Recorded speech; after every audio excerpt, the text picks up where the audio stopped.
Eu ainda não tô com a minha voz 100%. Inclusive, se você viu alguns shorts que eu postei hoje em algum dos clubes, dá pra ver claramente que minha voz não tá boa. E amanhã, do dia que eu tô gravando esse vídeo, no dia que você está vendo ele, eu ainda vou pra São Paulo pra ver o primeiro jogo da final.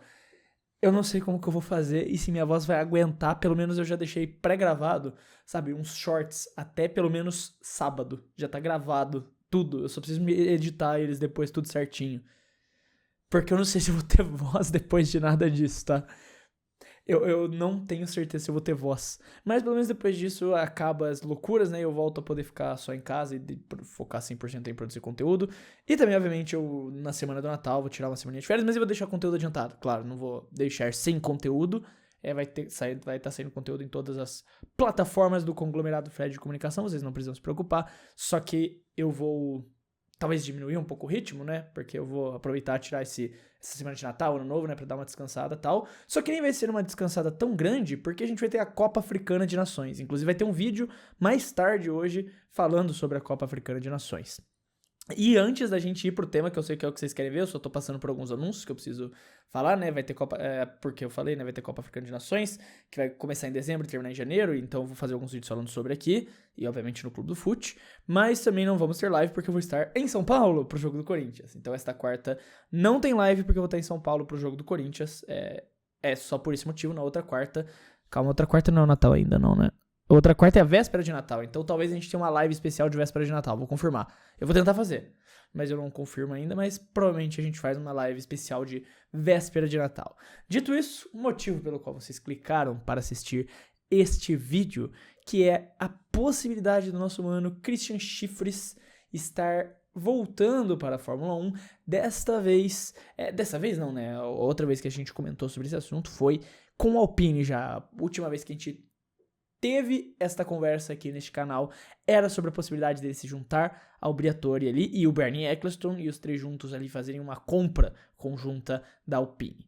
Não é exatamente o que vai acontecer, mas a gente pode ter um cenário relativamente parecido com esse. A gente pode ter um cenário que seja bem parecido com esse. No caso, o Christian Horner, isso aqui é informação do Eric Van Haren, que é o setorista Max Verstappen, um jornalista muito confiável para informações principalmente relacionadas a mundinho Red Bull, e o Christian Horner fez parte, né, do mundinho Red Bull, então ele é alguém que tem a credibilidade nesse meio para passar essas informações para nós. Ele trouxe aqui a informação pra gente de que o Horner está tentando voltar para a Fórmula 1 e está em conversas com a Alpine, segundo várias informações do próprio, várias fontes do Eric Van Haren, e ele gostaria de comprar 24% das ações da Alpine junto com um grupo de investidores que estaria sendo liderado pelo americano pelo consórcio americano, Otro Capital. Então, ele estaria pensando em comprar uma porcentagem, um quarto ali mais ou menos da Alpine, né? Não é 25%, mas quase um quarto da Alpine, e chegaria então ali como um dos proprietários, se tornaria um dos proprietários da equipe francesa na Fórmula 1. E a gente discutiu aqui, a gente conversou bastante sobre isso. O Christian Horner tem essa fome, essa sede de poder. Ele não voltaria para a Fórmula 1 se não fosse numa posição, se não fosse num cargo. Nossa, minha voz falhou agora. Se não fosse num cargo em que ele pudesse ter controle, ou no mesmo nível, ou mais do que ele tinha na Red Bull. Porque esse é o tipo de pessoa que ele é. Ele é alguém que gosta de ter controle.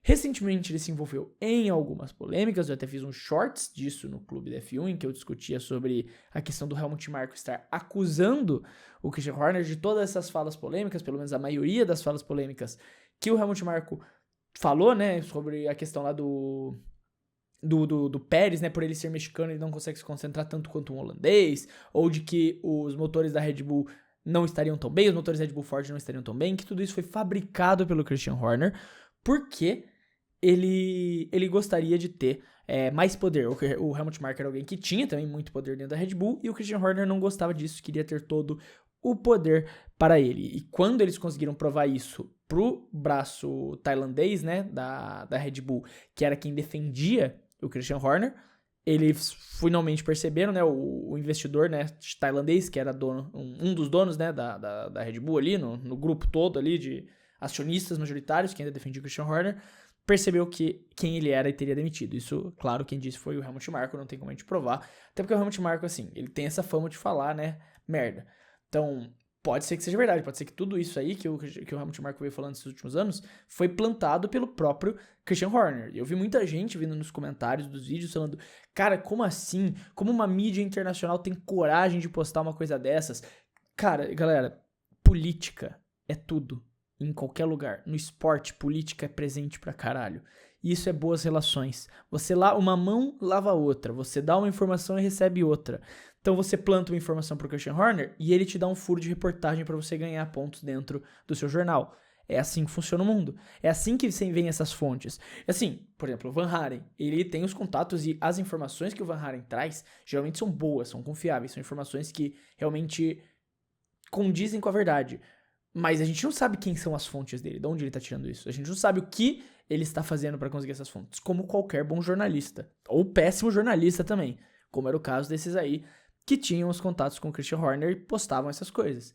Então, assim, o mundo da comunicação, no geral, é um mundo muito sujo.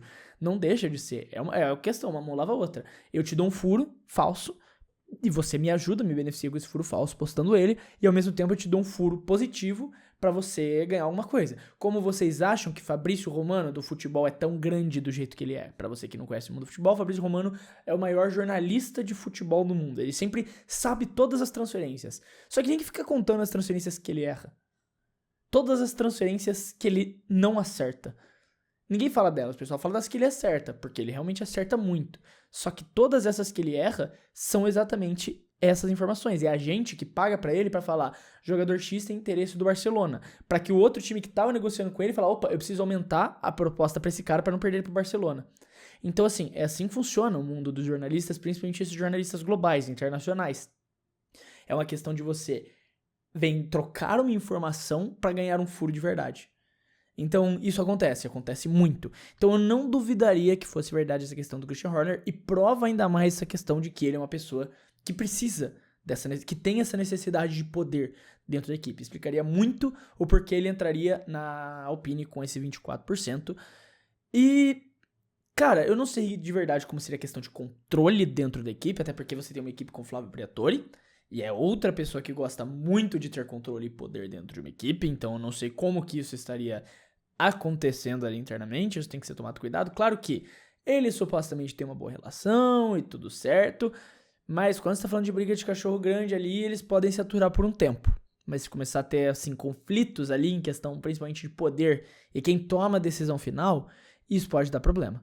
Então, assim, claro que daí nesse cenário, se ele compra 24% da Alpine, ele é o dono, então ele que manda, ele que decide. A palavra final é dele, e o Briatore, em teoria, vai ser obrigado a respeitar, mas a gente sabe que o Briatore não necessariamente faz o que mandam ele fazer. Então, assim, eu não duvido, eu já falei aqui, eu já fiz vídeo sobre isso, eu acredito que o Christian Horner vai voltar pra Fórmula 1 de algum jeito. E mais uma vez essa novela da Alpine volta. É a segunda vez que a gente comenta sobre ela, dessa vez um jornalista muito mais confiável e que costuma trazer furos condizentes com a realidade, que é o caso do Van Haren. Então, é algo pra gente ficar de olho e mudaria muito essa dinâmica da Alpine se isso for verdade, tá? E seria muito curioso ver o Christian Horner trabalhar numa equipe que é cliente da Mercedes do Toto Wolff. Eu acho que seria muito curioso, porque o Toto Wolff claramente ainda morde muito toda a treta dos dois e solta indiretas e fala muito sobre o Christian Horner.